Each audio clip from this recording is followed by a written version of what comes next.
Welcome. I'm Jackie Retford and I'll be your trainer and assessor through this unit, PSPPCY006 Develop Organisation Policy. Just to be clear from the outset and to emphasise the elective overview information that we've given you, this unit is about the skills required to develop or review internal policy in an organisation. It's not about developing overarching government policy. The intention of these series of recordings is to provide an overview of the learning content for the unit based on the topics aligned to the Supplementary Learner Guide and outlined in this unit of competency. In the recordings, I'll talk through the content that relates to key topics. I've broken them down into short bites of information so that you can access a recording that relates to something quite specific, or that you can watch them all back to back. Whatever works for you. There's also a separate assessment briefing recording which provides information about each of the assessment components specific to this program and your cohort.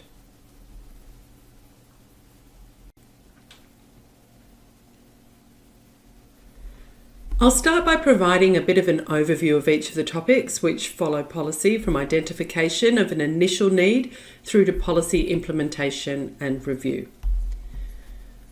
Policy overview and context is really about setting the scene, being clear on what policy is and where it sits within legislation, guidelines, and other organisational documentation. Plan for policy in topic 2 is about identifying situations where existing policies need to be revised or when new policies need to be developed. From there, we need to do some research and analysis to work out what the key issues are and what the priority is for the policy. We also need to identify who is involved, our stakeholders in the policy context, and gain an understanding of what their needs are and what influence they have over the policy's success.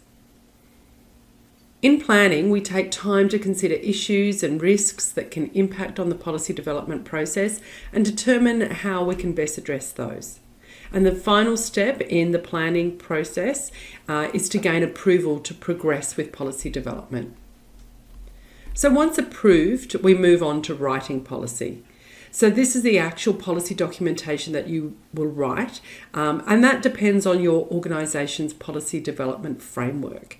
And by this we mean what are the procedures, the templates, the other documents that outline how policy is created.